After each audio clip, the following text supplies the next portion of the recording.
देखो, अल्कोहल इतना नुकसान नहीं है जितना नुकसान जर्दा करेगा। रात को 2-2:30 बजे तक जगेंगे, फिर चाहते हो कि हम अच्छी संतान पैदा करें, वो भी संभव नहीं है। हम लोग पूरा मेहनत कर रहे हैं अपनी लाइफ में, क्यों कर रहे हैं? बच्चों के लिए कर रहे हैं। फास्टिंग की बात करते हैं क्योंकि अभी श्रावण आने वाला है। जो आदमी जिस एरिया में रहता है, वहीं का खाना, वहीं का पानी, वहीं का फल, वहीं का फूल उसके लिए ज्यादा उपयोगी है। कीड़ा है मतलब इसमें कोई केमिकल लगा हुआ नहीं है। कुत्ते होते हैं ना, उनका शरीर खराब होता है तो खाते नहीं है। इंसान 2-4 दिन 5 दिन नहीं खाता है तो मरता नहीं। अक्षी कुक्षी भवा रोगा प्रतिशाय व्रण ज्वरा। मीठा एक्चुअली आप बाद में खाते हो। कुछ संपन्न लोगों ने यार ये गुड़ का हलवा खिलाता है, मैं शक्कर का खिलाता हूँ। मैं बड़ा आदमी। अब आपने अच्छा काम किया है, आपको लगता है कि आपने अच्छा काम किया? तो उस समय अकाल पड़ा था पूरा। प्रदीप जी के बेटे को फोटो में दिखाना पड़ेगा, ऐसे बेर भैया दीवड़ा में अपने खेत पर थे और दादाजी हमारे लिए लाते थे। इतना तो खा ही ले तू, ये दिखाना है समोसा ले आओ तेरे लिए। उसमें कभी कभी ऐसा हुआ कि चना समझ के कीड़ा चला गया अंदर। 5 दिन प्रदीप जी ने कुछ नहीं खाया, लड्डू बाटी बनाओ। मुंह में पानी आ रहा सर मेरे।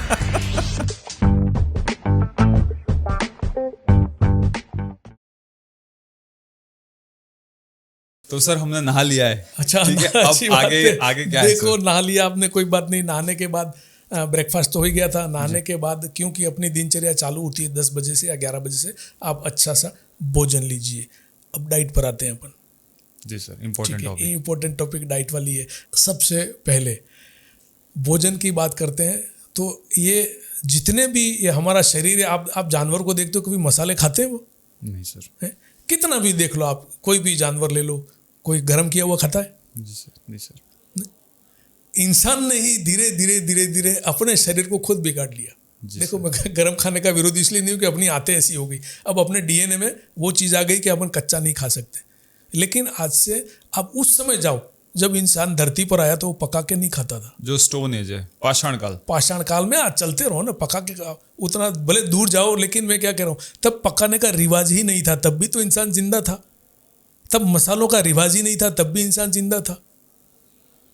मैं कच्चा खाओ ही नहीं कह रहा हूँ, वापस मैं अपनी बात पर आता हूँ। डॉक्टर साहब यार कच्चा खाने की बात करें, कैसा आदमी है? ऐसा नहीं। अब हमारे डीएनए में वो चीज़ आ गई है कि हम कच्चा खाएंगे तो हमारा पाचन तंत्र उसको एक्सेप्ट नहीं करेगा, डाइजेस्ट नहीं। हमको पका के तो खाना है। लेकिन अगर आप ऐसा भी खाते हो तो सादा खाना खाओ, ज़्यादा तेज मिर्च मसाले नहीं हो, इजी डाइजेस्टिव हो आपके लिए। एक और प्रदीप जी मैं बताता हूँ आपको, एक और फंडा चलता है। आपका वेट कितना है उसके अनुसार आपको प्रोटीन लेना है। जी सर, ये चल रहा है अभी? नहीं चल रहा है, बहुत पहले से चल रहा है किताबों में। हाँ।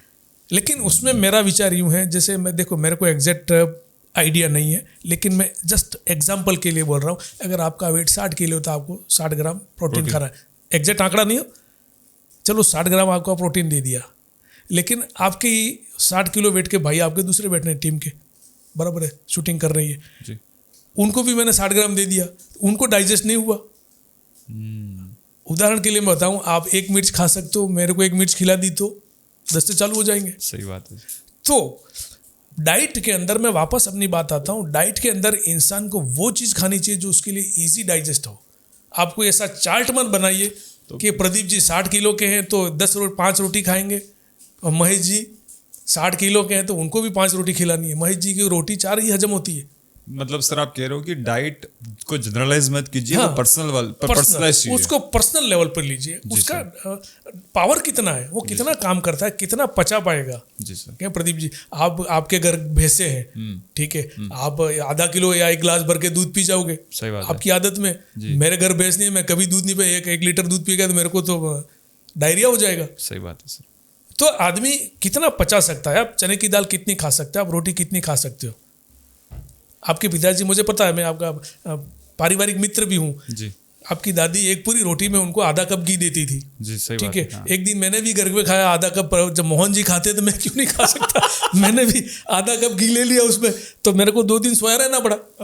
सही वो बात है एक सर। आदमी की डाइजेशन पर है कि आप कितना उसको पचा सकते हो, कितना काम कर सकते हो। आपके पिताजी खेत में भी जाते थे, आधा कप घी पे उनको कुछ नहीं होगा, मेरे को 2 दिन परेशानी हुई। तो आप डाइट फिक्स मत कीजिए। मैं वापस मूल बात पर आता हूँ, आप उतना ही खाइए जितना आप पचा सकते हो। ठीक है। और क्या खाना उस पर अपन पहले चर्चा कर चुके हैं। देखिए, फल फूल आपको मिले तो खाइए, जी सर, नहीं मिले कोई जरूरी नहीं। लेकिन मैं आपको आग्रह करता हूँ, वृक्षारोपण भी करते हैं आप, अमूमन बगीचे घर में पीछे पीछे जगह बहुत रहती है, तो कम से कम पपीता, अमरूद, अनार, वो चीज़ें हम उगा सकते हैं।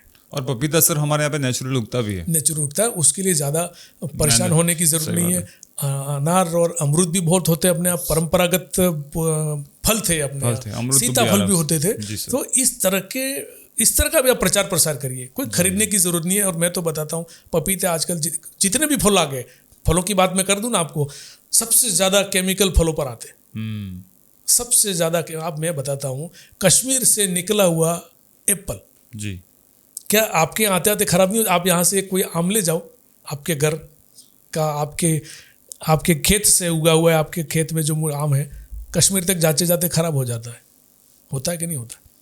कश्मीर से आम आ गया, कोई भी आम आ गया, फल आ गया, और उसको 2 महीने तक वो पड़ा रहता है ना, तो कितने केमिकल लगते हैं उस पर, प्रिजर्वेटिव। उसके बाद उसको पकाने के लिए और पाउडर कार्बाइड लगाते हैं, वो हम खाते हैं। अब सबसे ज़्यादा केमिकल तो अंगूर पर भी आता है। तो मैं फलों का विरोधी, लेकिन केमिकल वाले फल खाकर आप क्यों बीमार होना चाहते? और कोई प्रदीप जी तो यार क्या ड्रैगन फ्रूट खाते हैं यार, भाई ड्रैगन फ्रूट आता कहाँ से यार भाई? प्रदीप जी आज आप मेरे टारगेट में, मेरे टारगेट में आप, ठीक है? अरे भाई ड्रैगन फ्रूट कहाँ से आता है, कैसे पकता है, क्या है, आप तक कैसे पहुंच रहा है? लेकिन सर एक चीज मैं अभी घर पे बात कर रहा था इसी बारे में, कि अगर हम कुछ ऐसा करें कि वही खाएं जो हम उगा सकते हैं। तो भाई मेरी बात सुनो, मैं आयुर्वेद का हूँ, आपको मैं बताता हूँ, जो आदमी जिस एरिया में रहता है वहीं का खाना, वहीं का पानी, वहीं का फल, वहीं का फूल उसके लिए ज़्यादा उपयोगी है। आप यहाँ के गेहूँ खाओ और मारवाड़ का गेहूँ लेकर खाओ, तो यहाँ का गेहूँ आपको डाइजेस्ट में ईजी होगा, मारवाड़ का नहीं होगा। ये आयुर्वेद में भी कहा है। तो आप क्यों, आपका नेचर ऐसा हो गया, आपके जीन में, आपके डीएनए में ऐसा हो गया, तो ये तो है ही। और मैं वापस अपनी बात पर आता हूँ, ये एक विषय से हटकर विषयांतर बात हो जाएगी। मैं कहता हूँ आप पपीते घर पर लगाइए, उगे, खाते रहिए, बच्चों को खिलाइए। हम कहते हैं साहब हमारे छोटों को खाना नहीं मिलता, कुछ गरीब लोग बेचारों को कहाँ, अरे भैया आप नींबू तो आपको उगा सकते हो, नींबू तो बंदर भी नहीं खाते। सही बात है। नहीं, कितने के घरों में पीछे नींबू है मेरे को बताओ। अभी कोरोना में नींबू की हाय हो गया, अरे नींबू कहाँ मिलेगा, नींबू एक नींबू के 10-10, 15, 20 रुपये हो गए। जबकि हर आदमी, मैं आपको बताता हूँ, हर आदमी, चलो मैं बात आता हूँ, हर आदमी के घर के पिछवाड़े में बाहर, अब तो भाई शहरों में गमलों में भी नींबू उगाते, गमलों में एप्पल वगैरह, एप्पल क्या है, पपीते वगैरह उगाते, अर्बन फार्मिंग जिसको बोलते हैं। ठीक है, अर्बन फार्मिंग। तो मैं आपको बताता हूँ, अपने गाँव में छोटा दीवड़ा में गोवर्धन लाल जी थे, गुरुजी दिवंगत हो गए जी।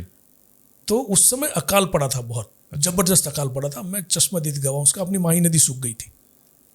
तो उनके वहाँ वृक्ष लगे हुए थे, फलदार वृक्ष। अब उनको मेरे तो यूँ तो पिता तुल्य थे, लेकिन अच्छे मित्रवत व्यवहार थे हमारे। तो उनको बचाना कैसे? तो उन्होंने क्या किया, डेली घर के सभी लोगों को, ये सत्य घटना है, नहाना, पुरुषों को और छोटे बच्चों को रोज एक वृक्ष के नीचे नहाना है। लंबा चौड़ा परिवार है उनका। तो उन्होंने उन वृक्षों को ऐसे बचा, नहाना तो था ही, बाल्टी भर पानी बेकार बाथरूम में क्यों करते हो, वृक्ष के नीचे नहाओ। आदमियों पुरुषों कहीं पर भी नहा सकते हो, गाँव में तो बाहर ही नहाते हैं। बर्तन भी आज इस वृक्ष के नीचे धोए, कल उस वृक्ष के नीचे धो। इस तरह उन्होंने पूरे वृक्ष बचाए। ये एक अनुकरणीय है। पानी की कमी का रोना रोते रहते ना, भाई पानी नहीं है, ये नहीं है, वो नहीं है। तो ये उस अकाल पड़ा था शायद 2004 के आसपास, मुझे एग्जैक्ट आइडिया नहीं था, लेकिन माही नदी सूख गई थी उस समय। मोरन तो सूखी थी, लेकिन गलियाकोट की माही नदी भी सूखी थी, लोग पैदल पार करते थे। नीलकंठ का आपके गांव के पास है, वहाँ भी पूरा सूखा हुआ था, बहुत भयंकर सूखा पड़ा था 3-4। तो उस समय ऐसे वृक्ष बचे। तो हम क्यों नहीं अपने बगीचे में, अरे नींबू तो उगाओ भाई। सही बात है, खाइए नींबू, विटामिन सी रहता है, बढ़िया चीज़ है, कई चीज़ों में काम आता है, बीमारियों में काम आता है, गर्मी में काफ़ी उपयोगिता है, दाल में डालो, सब कुछ करो, तो आप उसको उगा सकते हो। और मैं आपको फिर कहता हूँ, वृक्षारोपण करते हो। खट्टी इमलियाँ लुप्त हो गई है जी सर, देखिए आपने कहीं, आप ढूंढने जाओ, मैं कहूँगा ये प्रदीप जी आपको ये बीमारी है, खट्टी इमली के पत्ते आपको लाने 5, कहाँ से लाओगे आप? खट्टी इमलियाँ जो हमारे बाल्यकाल में बहुत थी, इमलियाँ खाने जाते थे, लुप्त हो गई आज, क्योंकि आप वृक्षारोपण के प्रति चिंतित है। मुंह में पानी आ रहा सर मेरे, पानी आता भाई देखो, मैं आपको बताता हूँ, मेरे लिए चिंता की बात है, बहुत सी दवाइयाँ बनती हैं उन पत्तियों से हमारी, अच्छा। लेकिन मिलती नहीं। आप ये बताइए, छोटे बेर, लाल बेर, चण बेर हाँ, कहाँ है इस एरिया में? देखो आप कहाँ है, आपको कहीं ढूंढने जाओगे तो भी नहीं मिलेंगे, लुप्त हो गए। छोटा दीवड़ा के है ना आप, मैं भी वहाँ सेवाएं देता हूँ। कहाँ है, आप ढूंढ के लाओ, उसके पत्ते लाओ, आप 10 पत्ते लाओ। हम उसकी जड़ों की दवाइयाँ बनाते थे पहले, हमने बचपन में बहुत खाया सर, अभी आपने लेकिन खाया? नहीं है। मेरी बात सुनो, उसकी जड़ों की दवाई बनती थी, जो एनल प्रोलैप्स हो जाता था, आमड़ निकलती उसकी, जो बोलते हैं वही है, यूट्रस प्रोलैप्स की दवाई बनती थी, उसके हम बनाते थे। आज वो मिलती नहीं है, खत्म हो गई। तो हमें उसके लिए भी क्योंकि मैं आपको इसलिए कह रहा हूँ कि आपकी जो पूरी टीम है वृक्षारोपण के लिए भी इंटरेस्टेड है। शायद कल आपका कोई बहुत बड़ा कार्यक्रम भी है वृक्षारोपण का, जी सर। ठीक है ना? तो उसके अंदर आप इन चीज़ों को भी मिलाइए। बाकी परंपरागत तो लुप्त होने से बच जाओगे। खट्टी इमली, बबूल, छोटे बेर है चीज़ छोटी, लेकिन कहीं ऐसा ना हो कि बेर भी ऐसे होते थे प्रदीप जी के, मैंने तो देखा था, लेकिन प्रदीप जी के बेटे को फोटो में दिखाना पड़ेगा। ऐसे बेर भैया दीवड़ा में अपने खेत पर थे और दादाजी हमारे लिए लाते थे। और पता चला सर, लाल बेर भी ब्लू बेर इसकी तरफ महंगे हो गए। वो तो ठीक है, अमेरिका से मंगवाने पड़ रहे। वही कह रहा हूं सर। तो इन चीज़ों को भी हमको यार अप्लाई तो करना पड़ेगा। आप अपन नहीं करेंगे तो कौन करेगा? जी सर। तो सर हमने कवर किया कि सब्जियां होगी, जो भी हो गया हमारे घर पे जो अवेलेबल होता है, जो होता है, उगाना चाहिए, मैक्सिमम उगाइए। आपके पास जगह उपलब्ध है तो आप उगाइए, वो खाइए सर। सर अभी इसमें एक पॉइंट जो मुझे इसमें कवर करना था वो था सर शुगर वाला जो। हाँ, तो सर शुगर का जो मतलब पहले मुझे कभी कभी ऐसा लगता है ना कि जब तुम्हारी हेल्थ है ना, जब इंसान के पास में संपन्नता नहीं होती तब वो ज़्यादा हेल्दी रहता है। बराबर है। क्योंकि संपन्नता आने के बाद में ये सारी चीज़ें, स्पेशली में शुगर आ गया, वो उसका कंजम्पशन उसके लाइफ में पता नहीं अचानक से बढ़ जाता है, मिठाई के रूप में, इसके रूप में, उसके रूप में। और इसको मैं इसलिए सर कवर करना चाहता हूँ कि शुगर एक ऐसी चीज़ है, मीठा और मीठा खाना सर, उसके प्रॉब्लम्स तो हमको पता ही कितना वो डेंजरस है। लेकिन सर वो जिस तरीके से हमारी कम्युनिटी लेवल पे हम उसको यूज़ करते हैं, क्योंकि जब मैं यहाँ पे इतने साल में घर पे रहा, फिर जब मैं कॉलेज में पहली बार बाहर गया तो सर मैंने देखा, अगर आप अपने यहाँ का जो देखोगे, जो भी फंक्शन होते हैं जहाँ पे भी खाना बनता है, हमारे फंक्शन के खाने में सबसे इम्पोर्टेंट चीज़ होती है मीठा, ठीक है? और मीठा ये भी नहीं कि साथ में आ रहा है, मीठा सर प्रमुख भोजन होता है, इसके बाद में हम लोग दाल चावल खाते हैं, ठीक है? फिर मैं बाहर गया तब मुझे पता चला कि मीठा एक्चुअली आप बाद में खाते हो, पहले आप खाना खाते हो जिसमें रोटी होती है, सब्जी होती है, जो भी आपका होता है, और मीठा एज अ साइड डिश होता है सर। लेकिन यहाँ हमारे यहाँ पे मैं देखता हूँ कि मीठा ही आपको सबसे पहले प्लेट में परोसा जाता है। देखो उसका मैं आपको बढ़िया जवाब, आप तो क्वेश्चन तो आपने बहुत बढ़िया किया, लेकिन हमारे यहाँ की परंपरा में, ठीक है, मिठाई अच्छा काम है तो मीठी चीज से चालू करते हैं, बराबर है जी। आप भी पहली बार गए होंगे तो आपको गुड़ और दही खिला के भेजा होगा। जी सर। शादी में भी आप पहली बार आए होंगे घर पे तो आपके सासू जी ने दही खिला के स्वागत किया होगा, माता जी ने भी होगा। तो मीठी चीज़ तो परंपरा में है, लेकिन मीठी चीज़ में हमारे यहाँ गुड़ था। ओके, ठीक है, गुड़ का हलवा बनता था। कोई भी पहला कार्यक्रम श्री गणेश करो तो किसके साथ करो? गुड़ के साथ करो, गुड़ का हलवा बनाओ। तो देखिए परंपरा में मीठा करते करते जैसे कुछ संपन्न लोगों ने यार ये गुड़ का हलवा खिलाता है, मैं शक्कर का खिलाता हूँ, मैं बड़ा आदमी हूँ। फिर प्रदीप जी ने सोचा कि यार डॉक्टर साहब ने थोड़ा, तो मैं तो डॉक्टर साहब से बड़ा आदमी हूँ, तो प्रदीप जी ने और 2-4 मिठाइयाँ बना दी उसके साथ, एक ही उसमें क्या चलेगा, ठीक है ना? जी सर। शक्कर की भी शक्कर में आटे से बना दी, मावे से बना दी, ये बना दी, कर करके ये एक विकृति बात आ गई। अपन विकृति की बात नहीं करते, अपन मूल आपका बात है कि हम शक्कर का कितना उपयोग करें। जो देखिए शक्कर मीठा जहर है, ये बात पक्का है। मैं आपको बता दूं, जितने भी लोगों का वजन बढ़ रहा है, अगर वो शक्कर छोड़ दें, जी पक्का 100%, अगर वो शक्कर स्ट्रिक्टली छोड़ दें तो 6-7 महीने में 1-2 किलो वजन उनका कम हो जाता है ऑटोमेटिकली। शायद में डाइट भी कंट्रोल करना है, लेकिन शक्कर चालू रखें, डाइट कंट्रोल करिए तो 0 रिजल्ट है, ठीक है। और दूसरी बीमारी, ये शक्कर भी है ना बाहर से आई है, केमिकल से बनी है। हमारा शरीर प्राकृतिक मीठी वस्तुओं के लिए बना, मैंने आपको पहले ही कहा, हमारा शरीर जो बना हुआ है वो प्रकृति में जो चीज़ें हैं उनको ही डाइजेस्ट करने के लिए बना हुआ है। जैसे गुड़ हो गया, ठीक है, जैसे गन्ने का रस हो गया, फलों के रस हो गए, ये शरीर, हमारा शरीर इनको इजी में डाइजेस्ट करता है। शक्कर जो बनी वो एक केमिकल से बन गई, तो उसको हमारा शरीर डाइजेस्ट नहीं कर पाता। अगर आएगा तो हमारे शरीर को उसको पचाने के लिए ज़्यादा एनर्जी लगानी पड़ेगी, ज़्यादा इंसुलिन बनेगा। जी सर। मेरी बात सुनिए, आपके पास रुपये हैं, ठीक है, तो आप एक ही तरफ उसको खर्च कर दोगे तो बाद में कम हो जाएंगे ना। तो वो इंसुलिन उस शक्कर को ही पचाने में लग गया, तो दूसरा जो कार्बोहाइड्रेट आप रूटीन में खाते हो उसके लिए क्या होगा? आपने सुबह मिठाई खा ली, नो प्रॉब्लम, इंसुलिन ने उसको काम कर दिया, लेकिन बाद में जो आपने गेहूं की रोटी खाई उसके अंदर कार्बोहाइड्रेट है, दूध पिया उसके अंदर, या कुछ भी खाया उसको भी तो डाइजेस्ट करना है ना। तो उन चीज़ों में, और ख़ास करके शक्कर जैसी चीज़ को पचाने के लिए शरीर को बहुत ज़्यादा मेहनत करनी पड़ेगी। ये शरीर में जो मशीन है उसका काम बढ़ जाएगा। तो नो डाउट आपको कहीं ना कहीं उसके नुकसान झेलने पड़ेंगे। और आपने कहा उसको कैसे मैनेज करें, जी बात आपकी अच्छी है, मैनेज कैसे करें, तो वापस वही परंपरा में आप कुछ चीज़ें गुड़ की भी बनाइए। जी सर। ठीक, देखो चेंज तो करना पड़ेगा। आप ये नहीं कह सकते कि नहीं साहब मेरे बेटे की शादी में मिठाइयाँ तो 10 बनेंगी। हाँ अब सर, फिर बिल्कुल मैं सर। मेरा शर्त लेकिन पहली थी सर, मैं एक मतलब वही सर, लेकिन बस ये पॉइंट सर मेरा इसलिए मैं रेस कर रहा हूँ क्योंकि एक गांव में किसी आदमी का मन करता है कि मेरे को 5-4 लोगों को खाना खिलाना है, ठीक है, खाना खिलाओ, अच्छी बात है, लेकिन आप उसमें क्या कर रहे हो? आप लोगों को बुलाते हो और सबकी बाज में आपने इतनी सर सबको बूंदी खिला दी। अब आपने अच्छा काम किया है, आपको लगता है कि आपने अच्छा काम किया, मैंने इतने लोगों को खाना खिलाया, या मालपुए डाल दिए उसकी बाज में, या कुछ और डाल दिया जो बिल्कुल मीठा है, ठीक है सर, आपने अच्छा काम नहीं किया, आपने सबकी हेल्थ की। बराबर है, आपका सोचना सही है, ठीक है। तो हम उस परंपरा से कैसे हट सकते हैं? मालपुए बनाए शक्कर के क्यों बनाते? गुड़ के बनाओ। जी सर। पहले गुड़ के बनते थे अपने, जी सर, ठीक है। लड्डू शक्कर के क्यों बनाए? गुड़ के बनाओ। बूंदी शायद नहीं बन सकती तो मत बनाओ ना, कुछ जरूरी थोड़े बूंदी। अपने पूरा परंपरागत लापसी बनती थी, हलवा बनता था, वो खिला दो। दाल चावल लापसी अपना पुराना परंपरागत भोजन था, अब वो खिला दो ना, कहाँ तकलीफ है?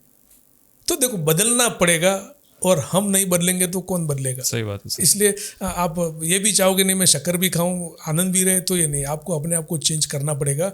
और खाने में मालपुए खाओ नो डाउट, लेकिन गुड़ के बनाओ, लड्डू बनाओ गुड़ के। बनते हैं, आज भी बनते हैं ना, बनते हैं, लेकिन कुछ लोग गुड़ के लोग कम खाते हैं करके कम बनाते हैं। सही बात है सर। हाँ सर, लेकिन एक चीज़ सर, हमने जो हमारी फैमिली में जो छोटा सा चेंज किया है हमने, क्योंकि सर मीठा सिर्फ बनाना नहीं, इसके बाद उसको खिलाने का जो तरीका है, हम लोग मतलब गेस्ट को बहुत प्यार से खिलाते हैं। बहुत बार सर हम ऐसा करते हैं कि बहुत सारे जब खुशी की बात होती है तो हम लोग, जब बंदा मना करता है कि नहीं खाता, तब भी एक और लड्डू, एक और मिठाई का पीस हम लोग डाल देते हैं, जो अच्छी चीज़ है।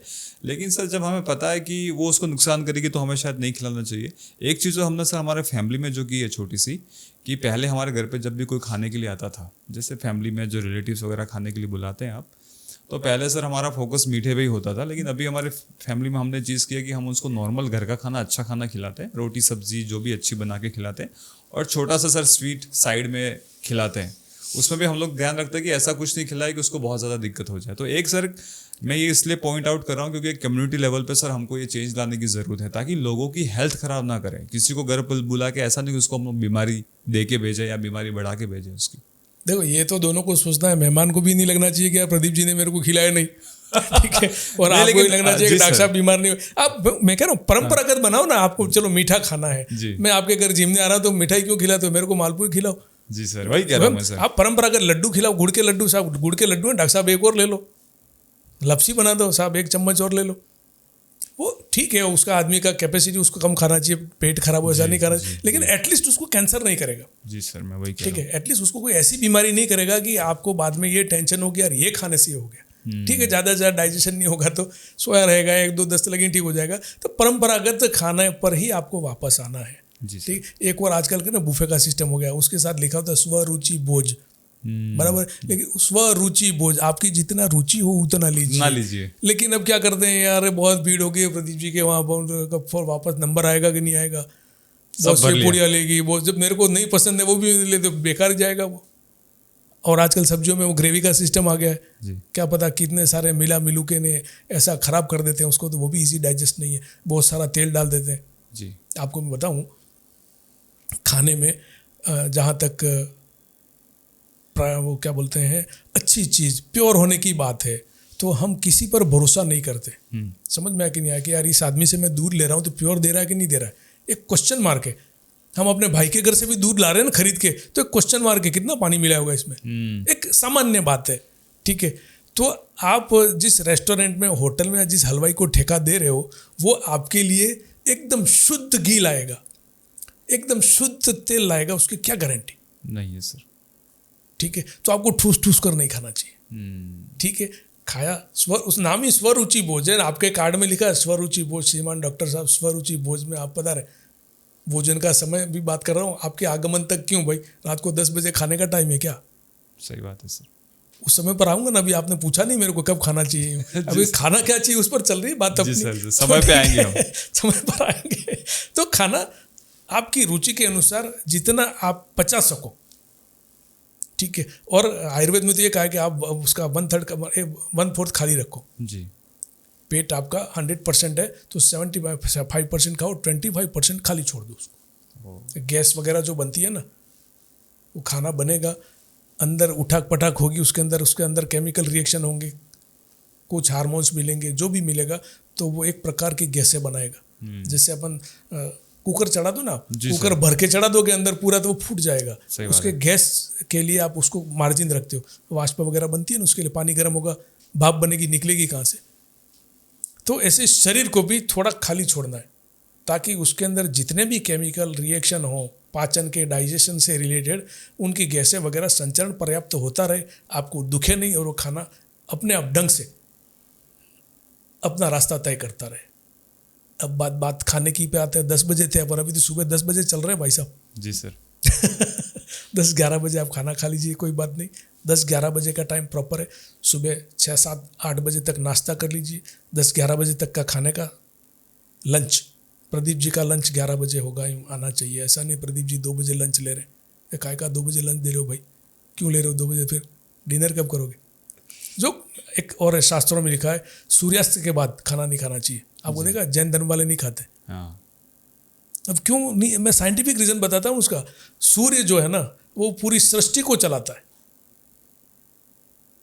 जब ग्रह जितने सूर्य के अधीन है, सब चलते रहते हैं, दिन रात होता है, तो जब तक सूर्य रहेगा, आपका शरीर भी ऐसे ही अच्छा काम करता रहेगा। सूर्यास्त के साथ काफ़ी कुछ आपके शरीर की घड़ी भी बंद हो जाएगी।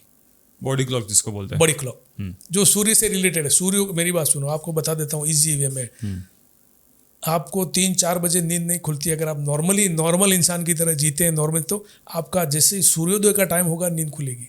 जैसे ही सूर्यास्त हो जाता है, घंटे 2 घंटे बाद अगर आपको सुला दे तो आप सो जाओगे। ये पुरानी परंपरा थी, जब लाइटें नहीं थी, टीवी नहीं था, कुछ नहीं था, आदमी खाना खा के जैसे अंधेरा हो चुपचाप किवाड़ बंद करके सो जाता था।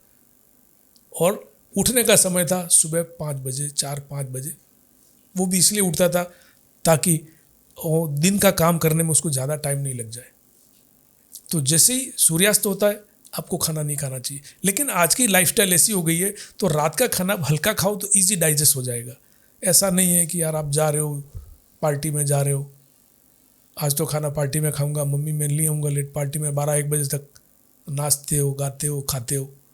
तो ये लाइफस्टाइल तो चेंज करनी है प्रदीप जी। मेरी मूल बात है, जब तक आप लाइफस्टाइल चेंज नहीं करोगे, आप बीमारियों से नहीं बचोगे, आप सर्वाइव नहीं कर पाओगे। नहीं, आप नहीं देखे अच्छे लोग, अरे क्या हो गया, हार्ट अटैक हो गया, बड़े बड़े नेता मर गए, बड़े बड़े अभिनेता क्या हो गया, कैंसर हो गया, मर गया, अरे बेचारे को अटैक आ गया। क्यों आ गया? लाइफस्टाइल सही नहीं थी ना उसकी। सर कोई तरीका है आयुर्वेदा में को बताया है कि अगर आपके पास ऐसी सब्जियां, फल फ्रूट या सलाद जैसे खीरा वीरा कुछ अगर आपके पास में आता है और आपको लगता है कि इसके ऊपर केमिकल का छिड़काव किया गया है, तो उसको हटाने का कुछ तरीका है सर? देखो मेरी बात सुनो, मेरे एक मित्र हैं जो एग्रीकल्चर के डॉक्टर हैं, यतेंद्र द्विवेदी जी। उनके साथ मैं खेत में गया, अपने दीवड़ा छोटा में पाटीदार का खेत है ऊपर, तो अब बैंगन लगे हुए थे जी, भुट्टे लगा रखे थे, उन्होंने भुट्टे खाने बुलाया था, बैंगन लगे हुए थे। तो बैंगन उसने तोड़कर हमको दिए, तो उसने कहा कि अरे कीड़े वाले, छेद वाले मेरे को दे देना ही, उस डॉक्टर ने। मैंने कहा तू छेद वाला क्यों, मेरे मित्र है सब पार्टी। मैंने कहा भाई आप छेद वाले क्यों लोगे? तो उन्होंने बताया कि भाई ये छेद वाला है, मतलब इसके अंदर कीड़ा है, कीड़ा है मतलब इसमें ऊपर केमिकल लगा हुआ नहीं है। कीड़ा तो मैं हटा दूंगा, अच्छा पार्ट खा जाऊंगा। एक एग्जाम्पल उन्होंने बहुत अच्छा बताया, मैंने भी बात को माना। अगर उसने केमिकल तगड़े डाले होते तो कीड़े नहीं होते। सही बात है। ठीक है, कीड़ा था मतलब केमिकल नहीं था उसके अंदर। आप समझ रहे हो? ये तो अच्छा तरीका पता लगा देगा। देखो ये भी मेरे को उसने बताया है भाई, वो डॉक्टर साहब है द्विवेदी जी, यतीन्द्र द्विवेदी जी नाम है, खड़गदा के रहने वाले। ये चीज़ उन्होंने बताई, तो मार्केटेबल बात तो है, साइंटिफिक बात है। क्यों कीड़ा है मतलब केमिकल Logical नहीं है है, सर, logical मैं बात है। और मैं बताऊं, परंपरा में हमारे भी घरों में जब बहुत पहले इस सीजन में सब्जियां आती थी, भिंडी वगैरह, तो कीड़े रहते थे, तो कीड़े हटा के सब्जी खा लेते थे। हम मरे नहीं आज तक, नहीं उससे बीमार हुए।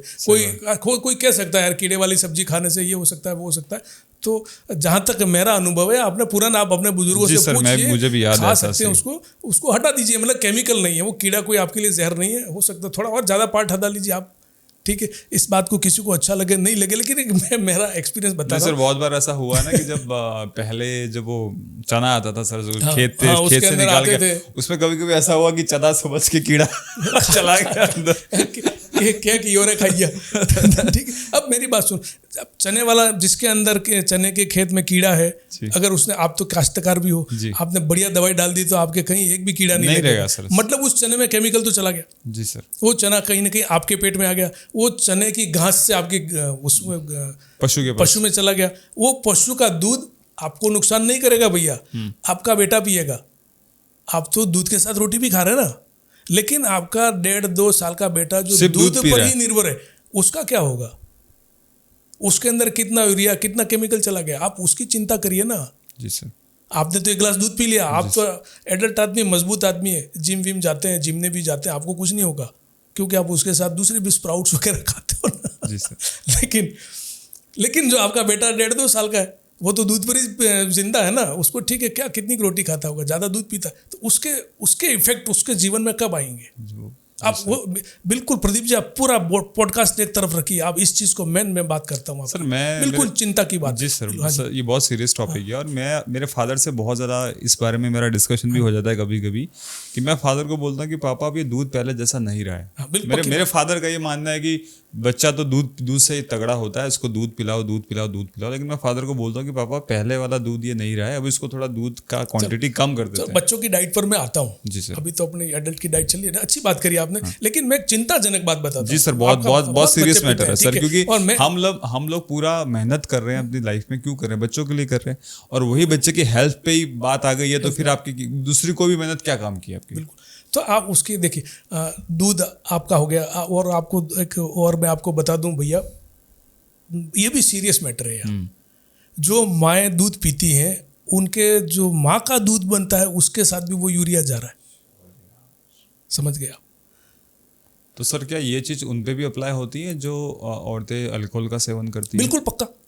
लेकिन अल्कोहल, देखो अल्कोहल इतना नुकसान नहीं है जितना नुकसान जर्दा करेगा। अच्छा सर। गुटखा, तंबाकू बेसिस जितनी भी चीज़ें हैं, वो बहुत ज़्यादा नुकसान करेगी, क्योंकि उसके अंदर केमिकल बहुत डालते हैं भैया। खाली तंबाकू है तो कोई बात नहीं, लेकिन तंबाकू के साथ उसके अंदर बहुत से केमिकल आ गए आजकल, एक्सप्लेन करना मुश्किल है। क्यों खाते हो आप? क्या मिलता है आपको? जो तुम खाओ मर जाओ कोई बात नहीं, लेकिन तुम आने वाली संतानों को, आने वाली पीढ़ियों को क्यों मार रहे हो? आपको बता दूं, मैं डाइट की बात लेकर अल्कोहल की बात कर रहे हो, आप जर्दे की बात कर रहे हो, ठीक है। काफ़ी लोग आजकल आपकी युवा पीढ़ी में नशा करते हैं। आपने आजकल सुना है इनफर्टिलिटी?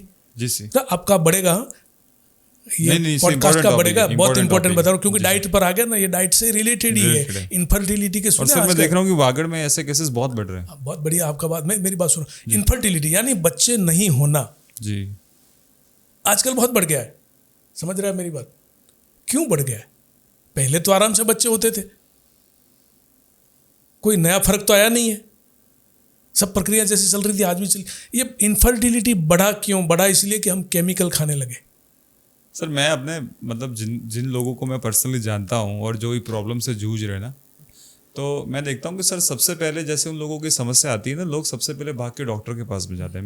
मैं अपने दोस्तों जो भी इनके प्रॉब्लम में जूझ, मैं उनको यही बोलता हूँ कि पहले भाई तू अपने आप को अच्छा फिट कर, बिल्कुल उस लेवल पे लेके जाए, फिर तुझे लगे कि इसके बाद में भी अगर मुझे रिजल्ट नहीं मिल रहा तो जाके आपको हॉस्पिटल जाने की ज़रूरत है।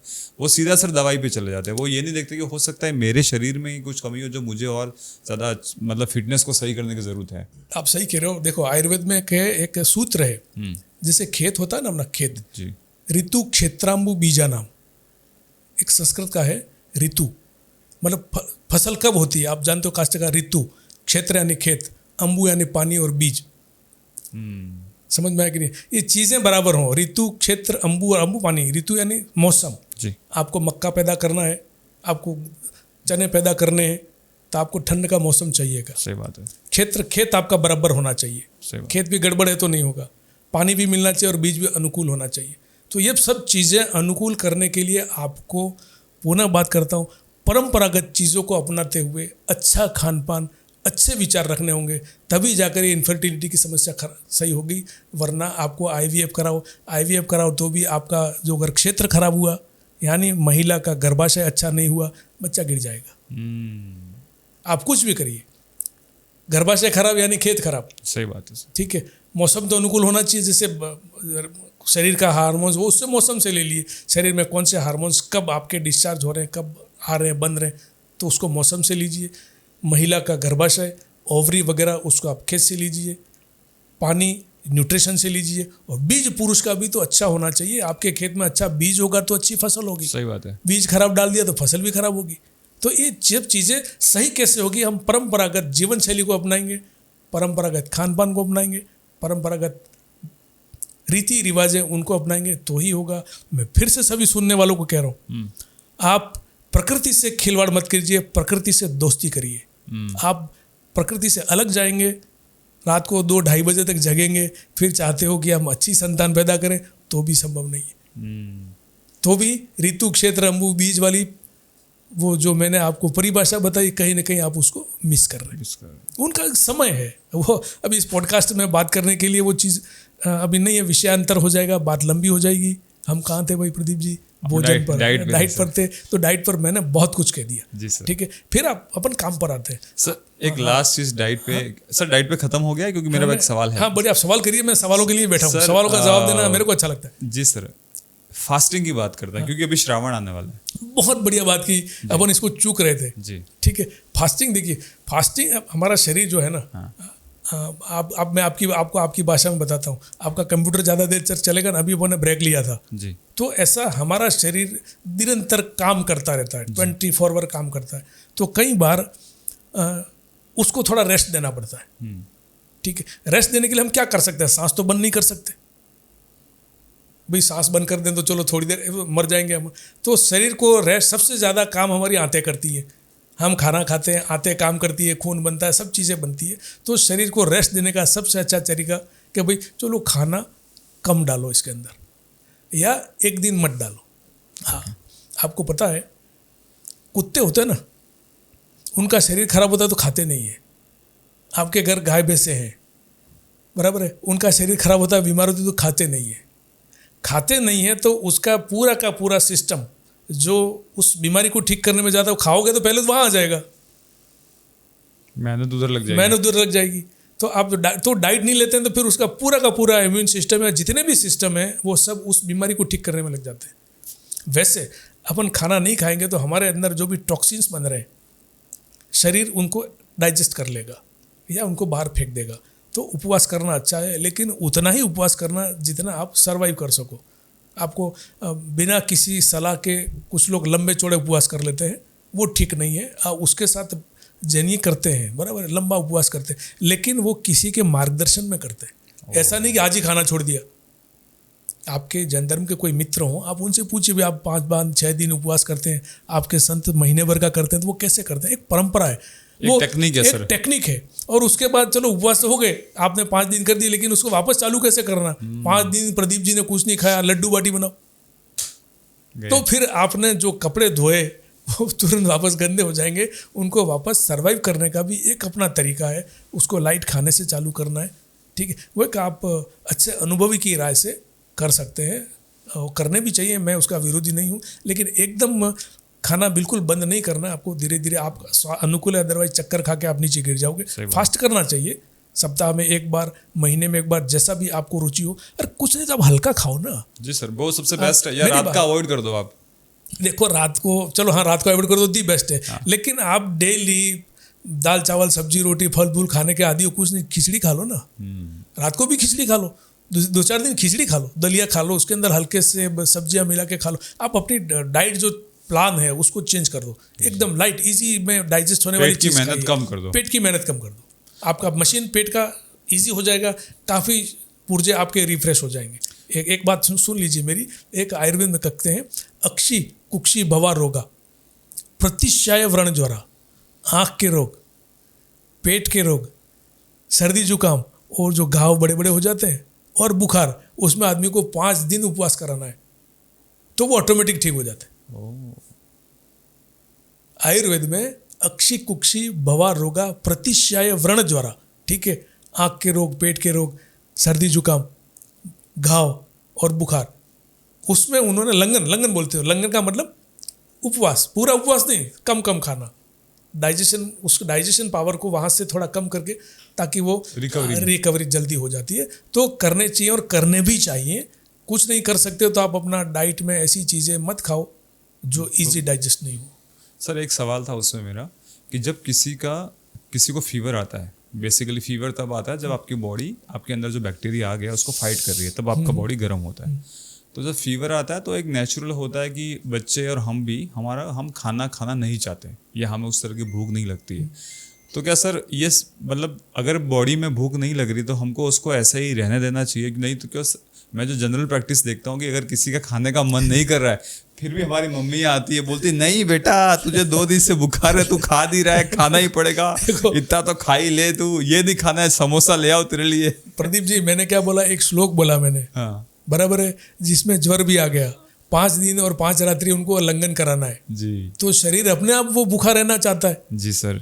शरीर अपने आप अगर खाना छोड़ दे, भूख लगती है तो खिला दो, बराबर है, लेकिन शरीर अपने आप खाना छोड़ता है तो उसको वॉच करते रहो कि ज़्यादा कमजोरी तो नहीं आ रही है, ठीक है। शरीर अपने आप खाना खाने की मांग कम कर रहा है। मैंने जानवरों में बताया, जानवर खाना छोड़ देते हैं। जी सर। अगर आपका शरीर भी खाना नहीं चाहता है तो आप उसको वॉच करते रहो, उसको थोड़ा देखो, जूस वगैरह देते रहो, पानी की कमी नहीं हो जाए, नारियल पानी जैसा हो गया, ठीक है, या मट्ठा बिल्कुल फ्रेश हो गया, जो भी उसके अनुकूल हो, पानी देते रहो, दूध देते रहो, आप वॉच करते रहो। और खाना नहीं खाता तो कोई बात नहीं, टेंशन मत करो। इंसान 2-4 दिन 5 दिन नहीं खाता है तो मरता नहीं है, बराबर। फिर आप देखो जरूरत हमसे तो वही मांग लेगा खाना, ऐसा नहीं है वो भूखा मर जाएगा, ऐसा नहीं है, वो तो मरेगा तो बीमारी से मरेगा, समझ में कि नहीं आया, भूख से मर गया ऐसा नहीं होगा, वो मांगेगा खाना। आपने सुना नहीं है बात है यार, खावानो मांगी उन्हें पसे गया तो खाई नहीं थोड़ा गई, कभी आपने देखा होगा कोई बुजुर्ग महिला थी यार, पहले दिन उन्होंने अच्छा खासा खाना खाया ना, फिर वो चल गए। चलो बात परंपरा से हट जाएगी, तो आज का अपन तो हमने आज बहुत सारी चीज़ें मतलब बहुत लंबा चौड़ा प्लान था हमारा, लेकिन हम लोग एक पोर्शन इसका भी कवर कर हुए, लाइक डाइट कवर की हमने डेली रूटीन कवर किया, लेकिन आयुर्वेदा हम लोग कवर नहीं कर पाए, योगा हम लोग कवर नहीं कर पाए, जो सर के साथ में हमें डिस्कस डिटेल में जाना था। जो छोटी मोटी जो छोटे और बड़े रोग होते हैं उनका आयुर्वेदा से क्या इलाज है, योगा में क्या है क्या नहीं है, तो वो हम लोग एक पार्ट 2 करेंगे सर, और उसमें हम वो चीज़ें कवर करेंगे। बिल्कुल ठीक है सर। तो लेकिन एक बात जो मुझे आपसे बोलनी थी कि बहुत सालों पहले सर हम लोग ऐसे ही बैठे थे, आमने सामने हमारी बात हुई थी, आपको याद है सर कब हुई थी? बहुत सालों पहले, नहीं ध्यान में, 97-98 क्या हो गया था सर? बेसिकली क्या हुआ था कि मेरी दादी बीमार थी और आप घर पे आए थे ट्रीटमेंट करने के लिए उनका, और घर पे कोई था नहीं। पापा ने बोला था कि डॉक्टर साहब आएंगे तो उनके पास में तू रहना, क्योंकि दादी बीमार थे। तो मैं बैठा था सर, उस टाइम पे वही सर पुराना घर था और ये सब चीज़ें मुझे याद है। तो मैं बैठा आपके पास और आपने 2 घंटे आप वहाँ पे बैठे थे। 2 घंटे में आपने मेरे को मेरे सारे सब्जेक्ट में बहुत सारे प्रश्न पूछे आपने मेरे से, और आपने बहुत सारा चीज़ें पूछी मुझे, मैंने बताया, फिर फादर आए, आपने फीडबैक वगैरह भी दिया मेरे बारे में कि पढ़ाई में कैसा है, कहाँ पे इसको इम्प्रूवमेंट करने की ज़रूरत है। तो सर वो उस दिन जो हमारी बात हुई, उस दिन सर आपने सवाल किए थे, मैंने जवाब दिए। आज सर मैंने सवाल किए, आपने जवाब दिया। लेकिन सर उस दिन से सर मुझे एक चीज़ बहुत अच्छी सीखने को मिली, वो है सर कि हम्बल कैसे रहना लाइफ में, क्योंकि आप इतने बड़े डॉक्टर थे, उसके बाद में भी मैं एक बच्चा था, फिर भी आपने उसके साथ में काफ़ी अच्छे तरीके से मुझे ट्रीट किया, मेरे से बात की। तो सर और वो चीज़ आज भी मेरे साथ में है, वो जो सीख मैंने आपसे ली थी। तो जब भी मैं सर आपको देखता हूँ मुझे बहुत खुशी मिलती है। So thank you for teaching me that lesson, और हमारे पॉडकास्ट में आने के लिए आपका बहुत बहुत धन्यवाद। और हम लोग इसका पार्ट 2, 3 मुझे लगता है बहुत सी चीज़ें जिसके बारे में हम लोग बात करेंगे, तो फिर से पार्ट 2 और 3 लेके आएंगे। Thank you very much sir.